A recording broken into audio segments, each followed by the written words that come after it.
అవినాష్ ను తక్కువ అంచనా వేసిన నబీల్ ప్రేరణ దిమ్మ తిరిగి బొమ్మ కనపడింది. ఇచ్చిన 2 గేమ్స్ లోనూ అతడే గెలిచి విన్నర్ అయ్యారు. కంటెండర్ అవ్వాలనుకున్న నబీల్ రేసులోనే లేకుండా పోయారు. అటు విష్ణుప్రియ తన మాజీ ప్రియుణ్ణి గుర్తు చేసుకుంది. తన ప్రేమ కహానీని పృథ్వీతో పంచుకుంది. టికెట్ టు ఫినాలే కోసం హౌస్ మేట్స్ తో గేమ్స్ ఆడించేందుకు మానస్, ప్రియాంక జైన్ బిగ్ బాస్ ఇంట్లోకి వచ్చారు. వీళ్ళు ప్రేరణ, నబీల్ ను గేమ్ ఆడేందుకు సెలెక్ట్ చేశారు. అయితే ఈ రోజు బ్రెయిన్ గేమ్ లో నలుగురు ఆడే ఛాన్స్ ఉందంటూ మరో ఇద్దరిని ఎంపిక చేయమన్నాడు బిగ్ బాస్. దీంతో ప్రేరణ, నబీల్ ఐక్యూ అంతగా లేదు, బ్రెయిన్ గేమ్ ఆడలేరంటూ అవినాష్, పృథ్వీని సెలెక్ట్ చేశారు. అలా ఈ నలుగురికి సుడోకో గేమ్ ఇచ్చాడు.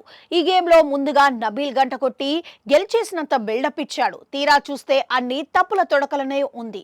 ఏ ఒక్కరు సుడోకో పూర్తి చేయకపోవడంతో బిగ్ బాస్ క్లూ ఇచ్చాడు. ఆ క్లూ అందుకొని అవినాష్ చకచకా సుడోకో పూర్తి చేసి గంట కొట్టాడు. తర్వాత ప్రేరణ, పృథ్వీ, నబీల్ గేమ్ కంప్లీట్ చేశారు. వీళ్ళందరికీ బిగ్ బాస్ కొన్ని మూటలు ఇచ్చాడు.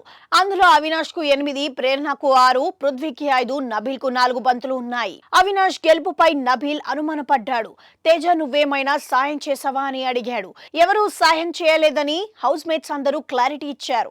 అంతా అయిపోయాక నబీల్, నువ్వు ఆడలేవని అనలేదు, ఎవరైనా సాయం చేశారనిపించి అడిగానంతే, నీకు కోపం వస్తే అప్పుడే తిట్టాల్సిందే అంటూ అవినాష్ కు సారీ చెప్పాడు.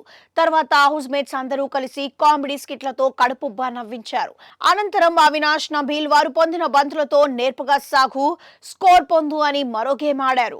ఈ టాస్కుల్లో అవినాష్ అందరికంటే ఎక్కువగా 43 పరుగులు చేసి గెలిచాడు. పృథ్వీ, ప్రేరణ 30 పరుగులు చేయగా నబీల్ 24 పరుగులు చేశారు. చివర్లో 2 బంతుల్ని ఎవరికైనా ఇవ్వచ్చు అని మానస్, ప్రియాంకకు బిగ్ బాస్ ఛాన్స్ ఇచ్చారు. కానీ వాళ్ళు అందుకు అంగీకరించలేదు. 2 టాస్కులు గెలిచిన అవినాష్ కు కంటెండర్ బ్యాచ్ ఇచ్చారు. నబీల్ కు బ్లాక్ బ్యాచ్ ఇచ్చి టికెట్ టు ఫినాలే రేస్ నుంచి తొలగించారు.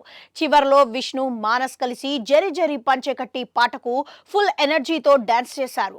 మాజీ బాయ్ ఫ్రెండ్ గుర్తుకు రావడంతో అర్ధరాత్రి పృథ్వీ పక్కన చేరి ముచ్చట్లు పెట్టింది విష్ణు. కలలో తనకు మాజీ బాయ్ ఫ్రెండ్ వచ్చాడంది. బ్రేకప్ నువ్వు చెప్పావా అని పృథ్వీ అడగ్గా అవును నేనే బ్రేకప్ చెప్పానంది. తెలియకుండా 2 తప్పులు చేశాడు. నా మంచి కోసమే చేశాడు. నాకు తెలిస్తే భరించలేనని చెప్పలేదు. తీరా చూశాక నేను నిజంగా భరించలేకపోయాను. నా కోసమే కొన్ని పనులు చేసినా అవి నాకు అస్సలు నచ్చలేదు. అవి నా ముఖంపై చెప్పేంత ధైర్యం లేని వ్యక్తితో ఉండకూడదనుకున్నాను. బ్రేకప్ చెప్పాను, కానీ అతడికి నా తల్లి స్థానం ఇచ్చాను. కాబట్టి తనను చూడకుండా ఉండలేకపోతున్నాను. అతడు నా బలం. తనను హత్తుకుంటే మా అమ్మను హత్తుకున్నట్లే ఉంటుంది. నన్ను నెత్తి మీద పెట్టుకొని చూసుకున్నాడు. అమ్మలాగా స్వచ్ఛంగా ప్రేమించాడు అంటూ అతడి జ్ఞాపకాలను పృథ్వీతో పంచుకుంది. అయితే అతడెవరనేది మాత్రం బయటపెట్టలేదు.